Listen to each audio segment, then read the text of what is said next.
आज हम डिस्कस करेंगे आंट जेनिफर्स टाइगर्स की पोएटिक डिवाइसेस। जो इस पोएम में पोएटिक डिवाइसेस यूज़ की गई हैं, आज हम उन्हें डिस्कस करेंगे।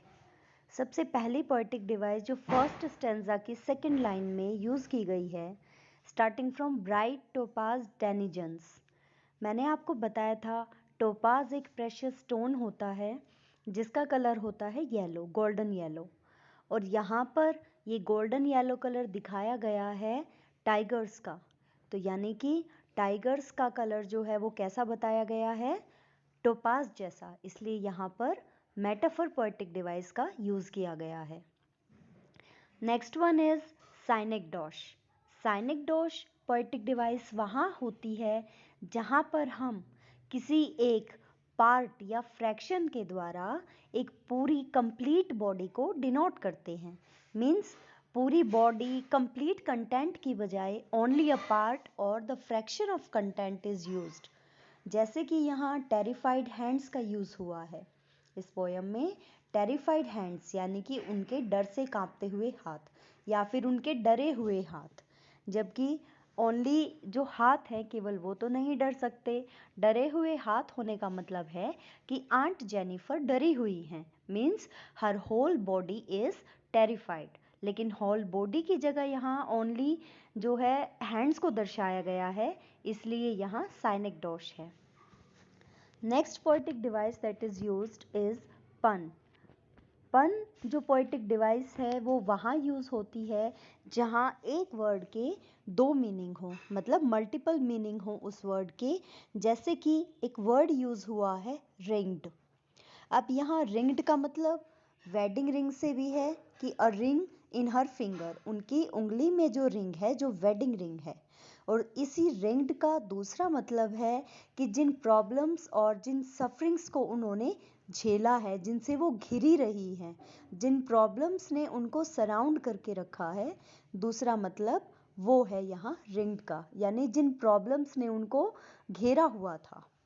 तो यहाँ पर पन पोएटिक डिवाइस का यूज़ है क्योंकि रिंग्ड वर्ड यूज़ हुआ है जिसके डबल मीनिंग है। एक रिंग का मतलब है वेडिंग रिंग जो उन्होंने फिंगर में पहनी हुई है, और दूसरी रिंग का मतलब है difficulties. Next one is irony. Irony जैसा कि आप जानते हैं, जहाँ पर कोई दुविधा या कोई विडंबना बन जाती है वहाँ पर आयरनी होती है।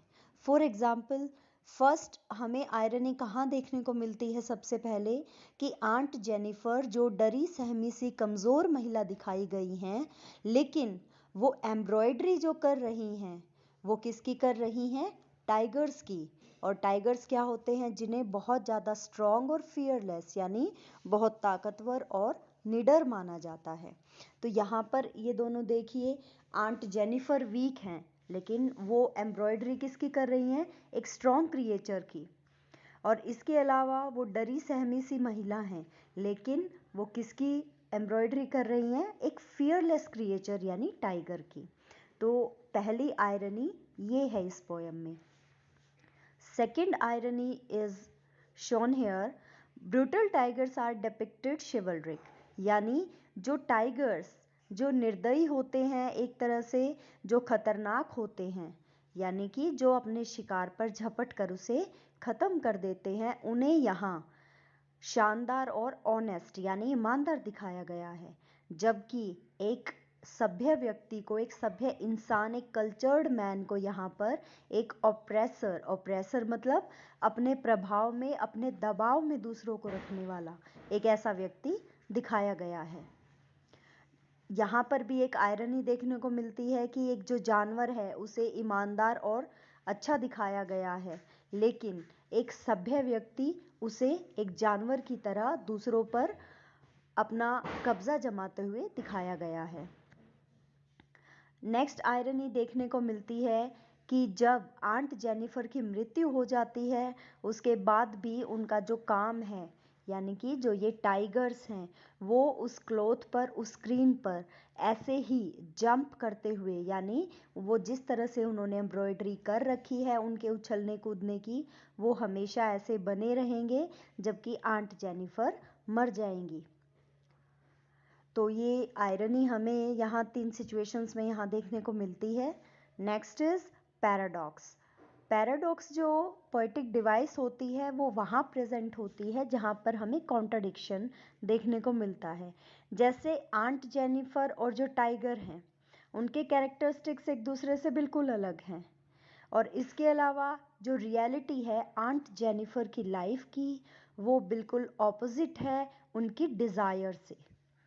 उनकी डिज़ायर्स जिन्हें टाइगर्स यहाँ पर शो करते हैं वो आंट जेनिफर की डिज़ायर्स हैं, बट रियलिटी उनकी क्या है कि उनकी डिज़ायर्स पूरी नहीं हो पाती। तो यहाँ पर पैराडॉक्स है। Next is alliteration. जैसे ये फर्स्ट लाइन थी ये आंट जेनिफर वाले सेकंड स्टेंजा में, हर fingers fluttering.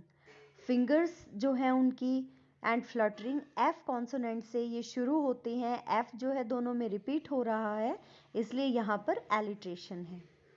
Next one is imageries. Imagery होता है जहाँ पर एक विजुअलाइजेशन हमारे सामने आता है किसी चीज़ को पढ़कर या उसके बारे में सुनकर। जब हमारे सामने एक विजुअलाइजेशन आता है, एक सीन क्रिएट हो जाता है जिसे हम सीन की फॉर्म में फील कर सकते हैं कि ऐसा कुछ हुआ होगा या चल रहा होगा, वहाँ पर विजुअल इमेजरी होता है। इसके अलावा हमें एक पर्सोनिफिकेशन भी देखने को मिलता है जहाँ पर वेडिंग बैंड को sits heavily on her finger कहा गया है। अब वेडिंग बैंड या वेडिंग रिंग जो है वो सिट तो नहीं हो सकती, वो बैठ नहीं सकती। सिटिंग जो है वो लिविंग बींग्स का कैरेक्टरिस्टिक है, इसलिए यहाँ पर वेडिंग रिंग के लिए बैठना या सिट का प्रयोग हुआ है जो कि पर्सोनिफिकेशन को दर्शाता है।